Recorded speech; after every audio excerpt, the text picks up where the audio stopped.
I wanted to introduce Patrick, and I wanted it to be kind of exciting. So basically, Patrick Debois, some of you got a chance to see him open Space yesterday. And yeah, you should turn the audio on. And okay, so Patrick opened Open Space yesterday, and I'm not sure if everyone here understands the magnitude of the fact that Patrick is actually here at our DevOps Days. I think the last DevOps Days that he actually came to in town was, or in the US, was New York last year. Is that right, Patrick? Okay, so I'm going to give Patrick the mic just for a second because I'm not actually the person who's going to introduce him. Because the right person to introduce him is this gentleman right here. Hi, Mr. Andrew. Hello. So can everyone see me now? Is that how it works? Loud and clear. Well, I don't want to take up too much time, and I want to thank Bridget and the other Minneapolis organizers for asking me to do this. And I'm sorry I couldn't make it. I definitely wanted to. I'm there in spirit, and hang out. I have the utmost humility and gratitude that I'm here to introduce Patrick, and I just want to say a few words before we get started. I know you guys are a little bit behind time, so I'll try to catch you up, not take too much of your time. And I just wanted to start by thanking Patrick for this global community that for whatever reason thinks that I have words worth listening to. and I feel like, you know, from my journey to this and my role in whatever DevOps is and whatever DevOps becomes, I feel like I was just fortunate enough to be in the right place at the right time to say some obvious things.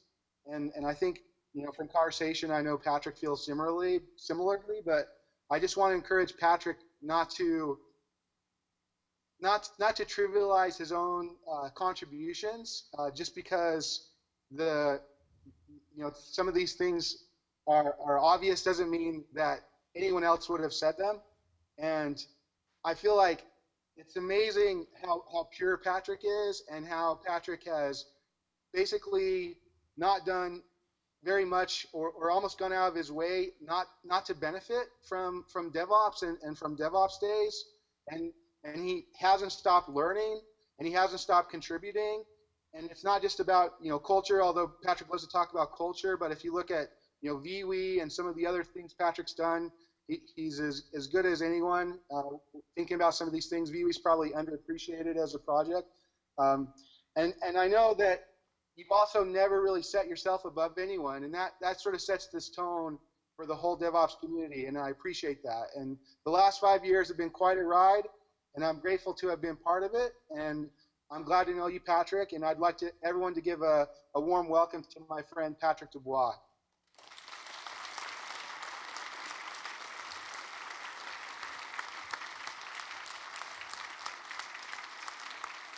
So Andrew, I feel like now I'm the jester that has to say, like, really thank you to you. But, you know, likewise, I always appreciated you as you are actually having the same values as I am. You are way more witty than me, but in essence, we're the same in that. And thank you for that. And thank you, audience, for all the appreciations. And I'm pretty close to tears in my eyes, so thank you.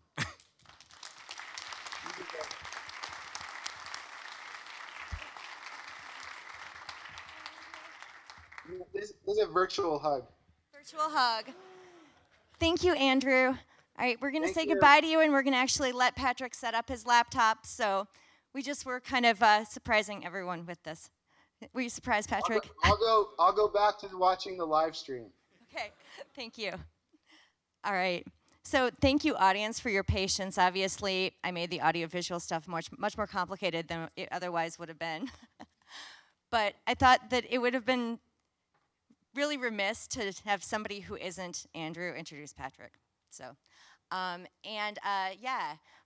quick points of order. We were on schedule really well until I threw this into the works, and we are going to be a tiny bit late going to lunch, but we'll give you plenty of time to have lunch, so don't worry about that. We are giving you catered lunch upstairs. If you were eyeing the vegetarian wraps yesterday and wondering how delicious they would be full of meat, today the wraps are full of meat. So there are still vegetarian ones, but Of course, Minneapolis Yeah, has that'd be lots of other nice good if food that options, works. but we did buy lots of wraps for you, so you could go upstairs and eat them quickly right after this. We also, after lunch, are going to be having more Ignites. This is kind of our open mic. Try We if had you some want. people submit Ignites, just at the last minute talking to Marissa for the open mic Ignites, and you will probably Any find some of those Bluetooth or Ignites something? very exciting. And we also have more open space today. And we also have, actually, the organizers of DevOps Days Chicago who are here right when we're opening open space are going to have a few words for you about what DevOps Days Chicago will be like. Is the person who won the DevOps Days Chicago ticket last night at the party here today? The too hungover? We did have a DevOps Days Chicago ticket, as well as some Nagios tickets, some Chef Conf, and even Velocity New York tickets won by winners of trivia last night. I mean, I know they usually do these things with raffle tickets, but I figure you get the bragging rights of saying that through the superior power of your mind, you won tickets to a conference. All right? I hear some people laughing from the some of the winning teams. I see you sitting over there, Gabe. So anyway, without further ado, Patrick Debois. Right. So you keep clapping for me, but I haven't done anything yet. 5 years of DevOps. While sitting in the last talk, I was still writing my slides, so this is how I work. So I put in a title, In Search of Sanity, Insanity. And the reason why I want to put this is that I've gone through a lot of these events, and obviously I know what topics come up, and like occasionally, there's new topics, but there's this repeating thing that we're doing. So you'll see my talk how I'll refer to that. So I think of myself as a privileged observer. Like Andrew has said, I'm not the one who has put any specific ideas forward. I try putting things together and hey, seems interesting, and how they meld together. This is how I work. I'm not saying I invented anything or I was there. The only thing I can, for myself, say honestly is the energy and the power I put in there. So that's the only credit I kind of give in that myself. So to begin the journey, I took the first few slides are in the theme of roller coaster, because that's actually what it's been for me over the 5 years. And this is kind of, if you look at the early days of DevOps, or before DevOps, or pre-DevOps, I should say now, this is kind of somewhere in the middle. Things go round and round, and you're the latest somewhere in the row. And this is kind of the feeling we had that we've been trying to tackle. I think it's more of a zeitgeist that it was like that. So it's something that happened over time, and that we actually, in some way, we wanted to move away from that. Because, it's fun to turn around, but after a while, it doesn't give any thrills, and you feel like, go around and go around and go around. So this roller coaster gives more the idea that, even though it isn't, that you're in control. You're going sideways, and it's not the same direction, but in essence, it is still controlled. Even though you might think it's more fun than what we're doing, but it is the same thing. And so we started the ride to go up, and there's this antagonist, let's go up and make the world better and greater and so on. And it's funny that I think this is the first conference that I've been to that has almost been so explicit on the post-DevOps downfall, raise your hand, and we're all going. It's also interesting that you're there's a conference here after 5 years of DevOps. So you might be able to forget all the hard work that was needed, or all the problems we had in climbing up as well. So you are skipping immediately the human part. There's way less tool stock than in any other DevOps days that I've been to in this one, which is kind of interesting to see those relations come together. The big and the small, that has been a thing. It started small, grow bigger, small teams, enterprise teams.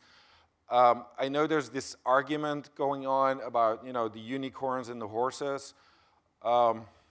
Just my opinion on it is that there are no unicorns, but they're trained horses.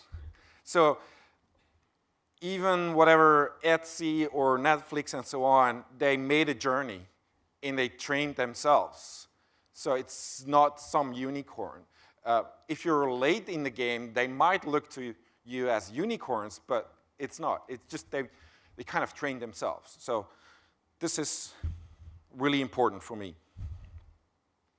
The critics, DevOps dead, long live DevOps, it wasn't really as critical as I wanted the talk to be. But, there's people saying it's the downfall, the hype cycle, we're going through this path, and so on. So you see I'm actually not that much talking of 5 years of DevOps, but kind of picking up where we are. And I think as soon as people started talking about the post-DevOps, or like it's dead, or like the terms being diluted, I was figuring out, like, okay, this is 5 years. If you look into history, there seems to be this cycle of 5 years, like whether it's the hype cycle you take or whatever, there's this like, I want to believe something else. And I have enough gray hair to know that there's a few cycles that were before DevOps, and I was involved in some of them as well. So to me, this feels like this is just going in circles, and we might build a new roller coaster or something else, and kind of a new attraction, attracts people, and so on, and that's good. So there's a lot to be written on. I think technology is a predominant part because we're in the IT sector, and DevOps came in IT. I wanted, as the privileged observer, see like in the past what have other people experienced. Like there's been a lot of technological evolutions or revolutions, as you would call them, and there's a lot that has been written on the impact of society of whatever happened, but not a lot about the impact on the people who are in the revolution themselves. Like, how is DevOps changing the things we do? Not like what we do it for, but how is it changing ourselves? I do realize this talk is getting meta. But, you asked me. So, you start reading and going back and back and back, and it's almost like philosophy.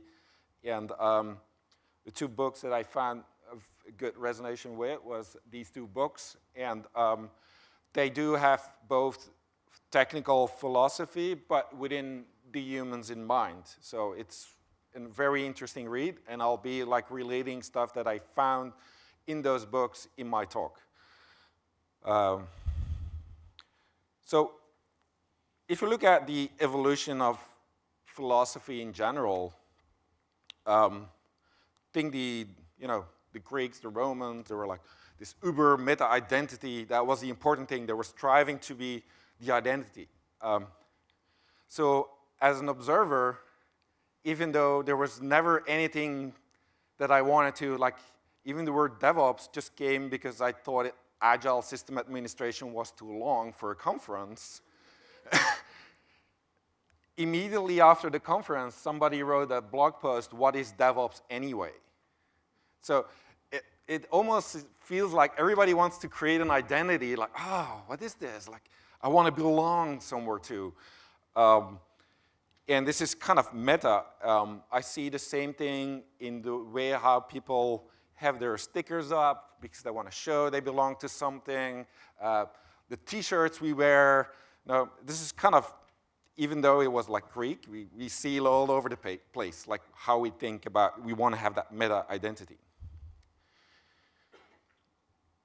So it's not really fun to only think about a meta identity that you cannot talk about. So after what was really important for the Greek and so on was the talk, oratory, too big, Seneca, like reason things through this going on.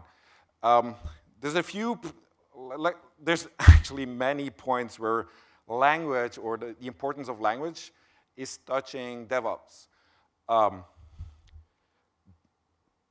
My configuration language is better than your bash script. How should we spell DevOps? With a capital O, a D, all lowercase, all uppercase? I get these questions all the time. So it's really strange, but it seems to be like universally into people. Even though this was early, it has never gone for some reason. I recently tweeted, what if we just renamed the word DevOps? Like we renamed Hudson to Jenkins. How would the industry, how would people react? It's just a simple thing. It's a word, but we change the word. We might keep the meaning, and boom, whoa! I've invested so much in like all my flyers, and I don't know.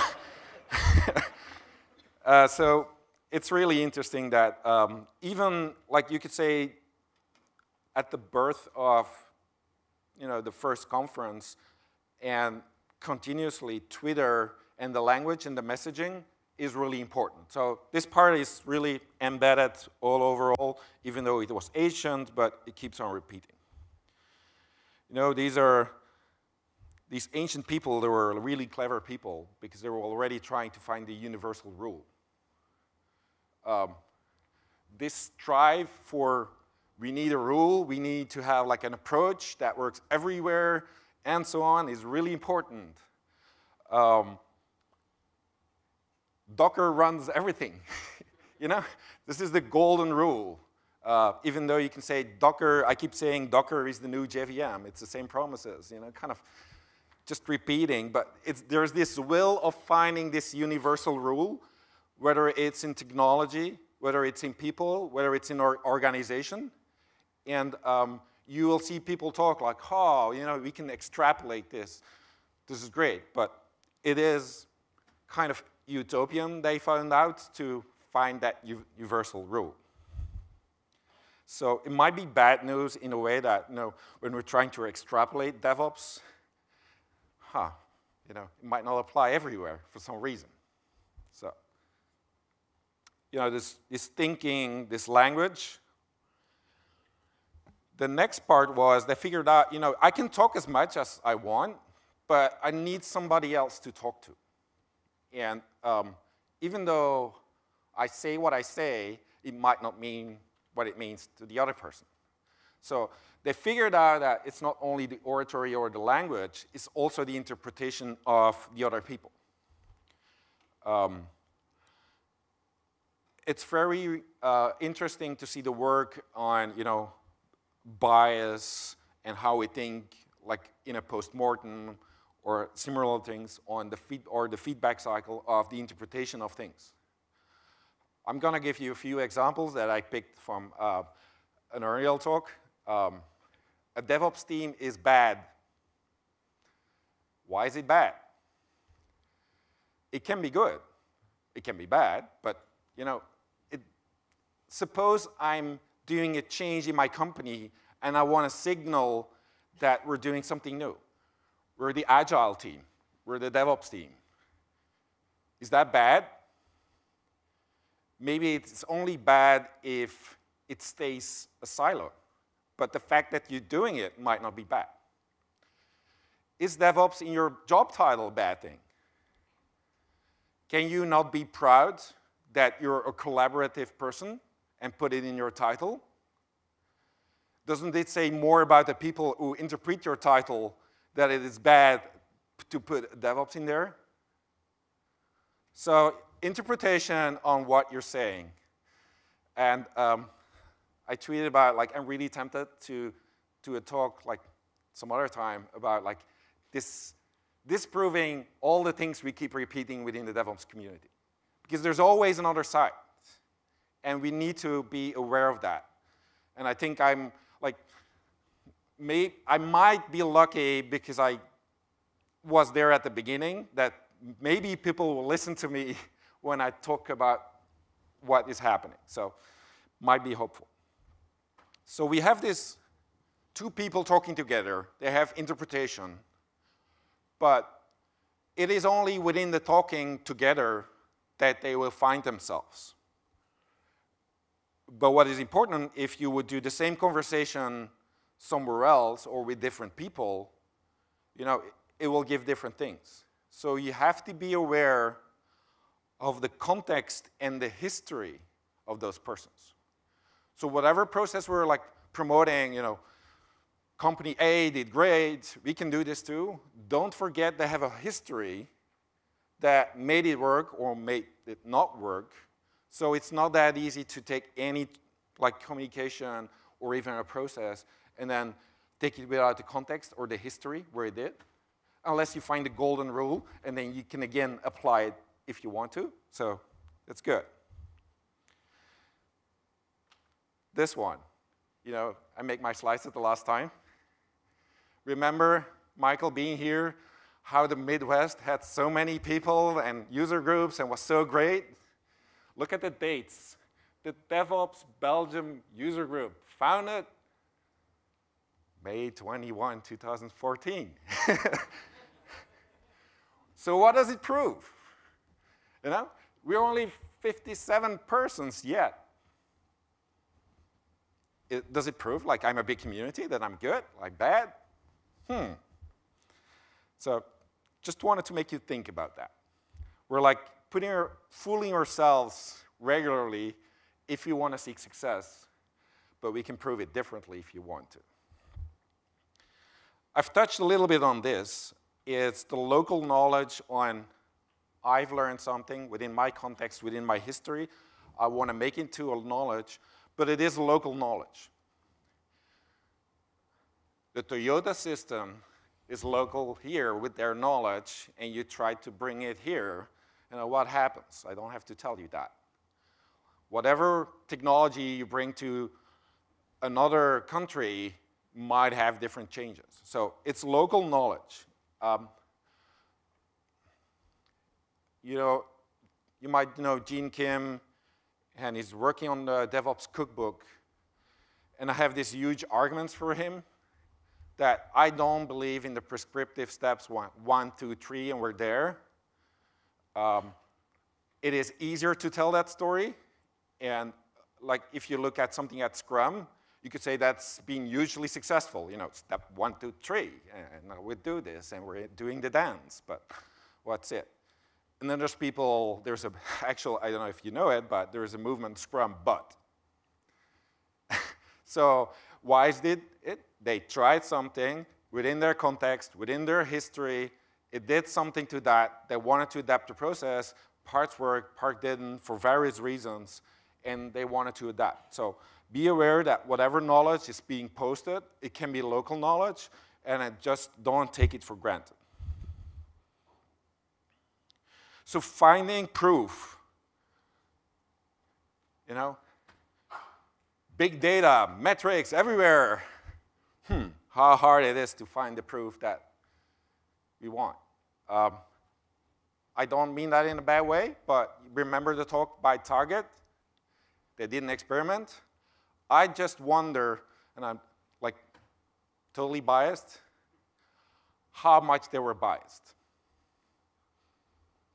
So, even Darwin, he wanted to prove these things belong together, and there's always an exception, and he had to change categories, and you keep going, and it's not easy.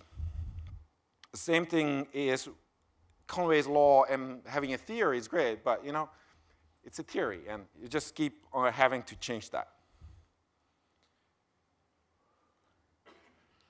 Ask the right questions. One of the funny examples in the book was there was a village that was experiencing a disease where at the end, you couldn't tell whether the person at the end was still alive or dead.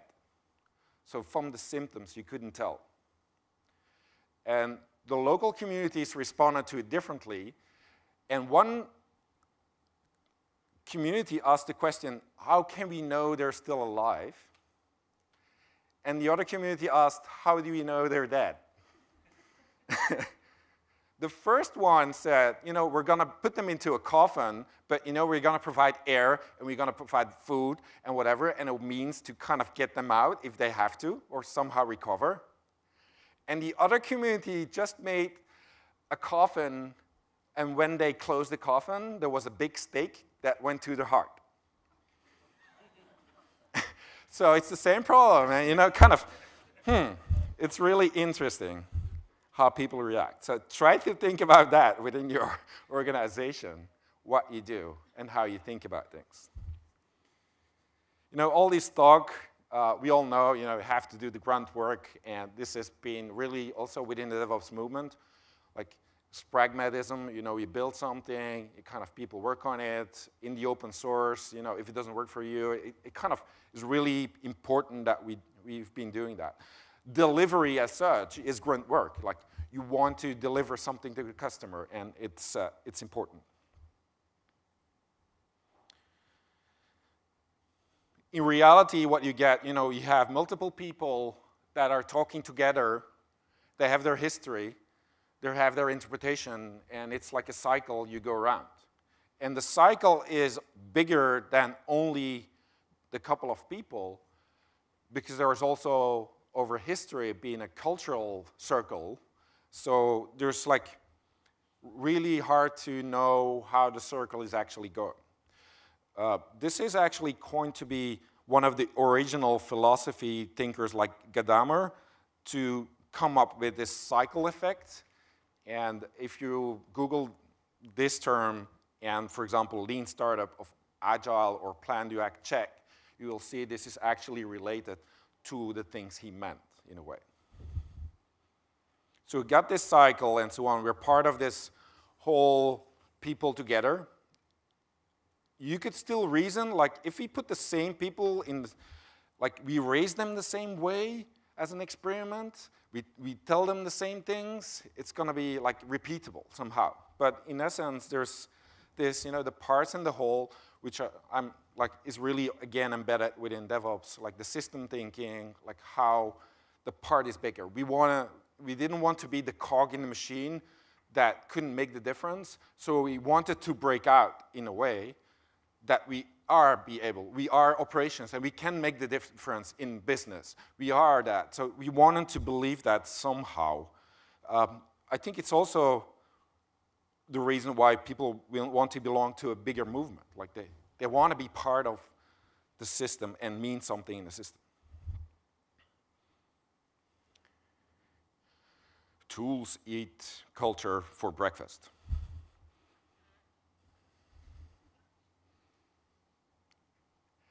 Tools are actually, the funny part is that people change themselves if there's new technology. So who's still saying that it's the other way around?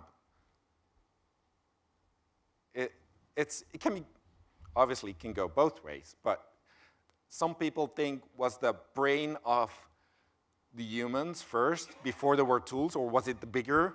And actually there's zero proof. There was a few proof, and it was made up. So we can actually not know philosophically whether the one or the other is influencing ourselves. We might want to think that we're in control, and from the reasoning in the original part in the philosophy, that the mind is more important than whatever the tool is there. But talk about truth. And this person, who knows this person by chance?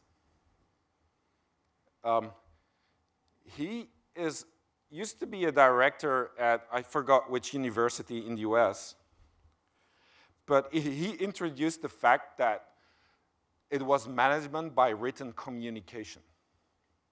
So he had a university, and he divided it into multiple people, and the lower people had to send messages to the people above and to the people above. So, we might think this is our current style of management that we're doing. It was a person who invented that, and this, like, we're inflicting technology or process on ourselves. And then we hate it. It's really interesting. At the same time, the grading system from 0 to 10 was invented in schools. It makes you think, like, is there a relation? We all know, like, certification, grading, 1, 2, 3, what does it say? No. But it's, again, something we inflicted upon ourselves because at the time, it seems like a great idea.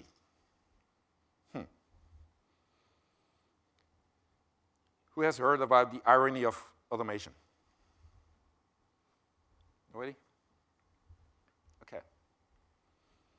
So when you build a system that automates it, and it's taking away the time that you need to automate that, when it fails, you are the person that has to take manual control. The problem is, the more you automate it, the less you still know about the system, because you're still not practicing it. So translated in a role of config management. I'm not using config management that much last year, and for the belief I had that it made me go faster and faster, for every upgrade that it now is, and I'm not changing any functionality of my system, it's slowing me down. There's a new gem version. There's a new thing. So I'm kind of, the time I spend, I actually have to do in maintenance or in learning controls, or, for example, why do you do game days? Is because you want to practice and keep practicing, so when a failure happens, you know also that you can do it. I know there's other reasons, but the practicing and the training is actually the time that we now need to spend. If you ask any modern woman whether a vacuum cleaner, the microwave, and all that stuff has saved her time, you might want to think, but you get bigger gardens, bigger houses. I don't know. So it expands in what we do. In the same way, it's interesting to see that the person who wrote that paper, Lisanne Bainbridge, I contacted her, sent her an email about, do you want to talk? Took her 2 weeks to respond, and she said, my telephone was broken. So talk about the irony on the irony of automation, and she said, I was completely burned out about talking this thing as an ID, and nobody listened. And now it's used as a good ID, but formally nobody saw it as an ID. So we've come a long way. DevOps, before DevOps, DevOpsDays Gantt, keeps on growing. The PAT, main highlight, DevOps board, of course. And it's interesting how that grows from something that was never intended and just keeps on growing. But to me, after 5 years, this is echo in a lot of ways. And a great example that the book gives is when the stethoscope was invented. There was a lot of opposition. Now it's technology, and the doctors used to be listening to the patients a long time because they couldn't listen to the heart, so they had to question and ask, what did you do yesterday? Like, are you eating healthy? So this whole like questioning and answer and communication and listening and so on. What happens when a couple of years ago, I was sick, whatever I said to the doctor is like in, out. Put you on the scanner, we'll see what happens. So this is an example on how technology does a lot of things, but undoes a lot of things. So we might want to think about, we probably know what DevOps did, like we're always raving about it, but what did it undo? Did we bash ITIL, Microsoft, bash? It doesn't really matter, but think about what have we undone. As a story, ITIL has started as a community that were believing in the things they did. They wrote a book about it. to share their knowledge, and it was really valuable at that time. And now people, even people who've never read any of their 15 books, are saying, oh, ITIL, it's not fair. Like, we're undoing that knowledge that they all build up. And if you talk about the inclusiveness that Sasha was saying, this is what we should think about. It's also inclusiveness of ideas. It's not just group it or whatever, but it's really important. So to rephrase it, maybe we need like I think it's Edward Snowden of DevOps, that actually tells us what we're doing wrong. So this is actually the part that I'm trying to think like, hey, we did all these great things. Like, okay, it's important that we're able, while we're doing these things, that we know the things we've done wrong, so we might be able to still like do it for the best. The book goes like even further, and I'm probably pretty sure that with this slide I'm going to lose everybody. So, you know, we have let technology enter in our ecosystem, and we still like live with it. You know, giving the picture of the mill that went round, we still think that we control technology in a way. But is that the case? When Adrian Cockcroft was talking about no-ops, I know there was a huge debate, but in essence, it's kind of like this autonomous system that goes on next to you. So are we again to, in a way, maybe in the future, but you know, it's easy in a philosopher because you can say whatever you want. Is that important for us? And as much as I like the term empathy, in a way, it loses somewhere the fact that we're living in a technology world and that technology somehow is influencing us, whether we want it or not. It's very interesting if you look at the words of the config management systems. Puppet is control. Chef, I'm control.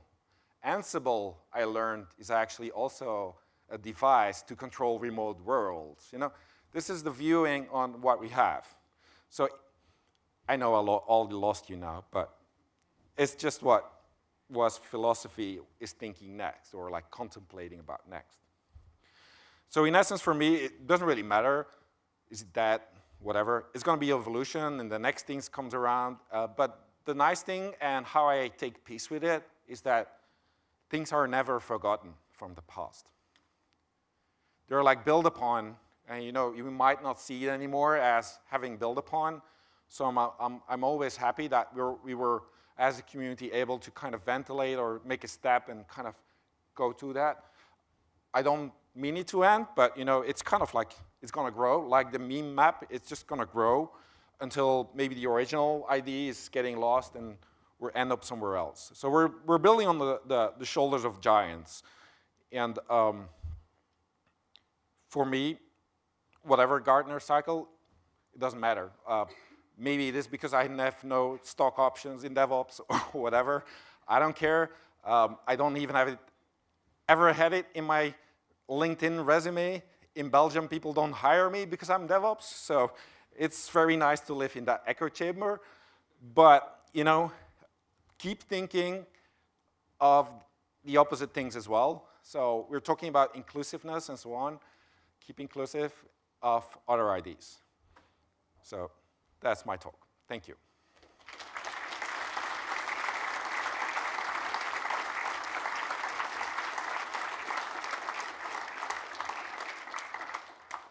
Any questions? I imagine we may have a question or two. We probably have time for a couple. Let's see. I see hands there. They all want to go to lunch. So. People do want to go to lunch. Yeah, okay. We'll give you a quick question here. So in all of your experiences, I'm really glad you said that having a DevOps team may or may not be a bad thing, because in a lot of ways I think a team like that, just like the Agile teams, are really that change agent that could help other teams and communicate that within a company. Have you seen that in your experiences of sometimes you need like a small core team to start really spreading that word and leading by example? Absolutely. I think it's one of the typical approaches for change management. Start small, build on the successes, and spread the word. Agile teams do it. If you look at experiences, if it might fail from the small group, then people complain, oh, we need a bottom-down approach. We need like buy-in from the CIOs and so on. So there's no generic rule, but I've seen it work from a small change. I think a great example is Nokia, who actually kind of done it like that. They experimented it, then brought it up, and it kind of grew and grew and grew. And might have helped that they were on a little bit of pressure for their company to make it better. But you know, has worked for them. One right here, Joe.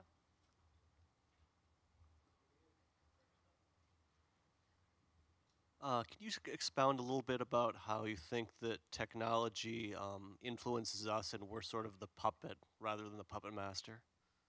Oh, whether I think that's the truth? No, can you just expound upon that idea and how technology influences us? Oh, okay. So just as a personal thing is a long time I haven't been using cloud. And when I went to the cloud, and so nobody told me to go to the cloud or like there was no thing. By using the cloud and Amazon, I couldn't use things like layered VLANs and stuff that wasn't existing. Okay? So I had to rethink my model of, you know, how I made my re-architecture to kind of work with the different systems. Yes? And so by doing that re-architecture in my mind, I started talking to my team, hey, shouldn't we make these little services that kind of have their own part and talk to each other? So, and then the teams actually got organized around those little, you know, groups of technology because there wasn't one team anymore who did the whole side, but because there were small teams who did the different parts. So to me, that's an example of just like something that was changed in my technology world that expanded to the whole organization, or how the way they changed, how the way they integrated with each other. I don't know if that's an example that helps. Okay. All right, we got a thumbs up from Steve. So I think we're probably out of time, but people can talk to Patrick at lunch. Thank you so much, Patrick. Can we get a round of applause for Patrick?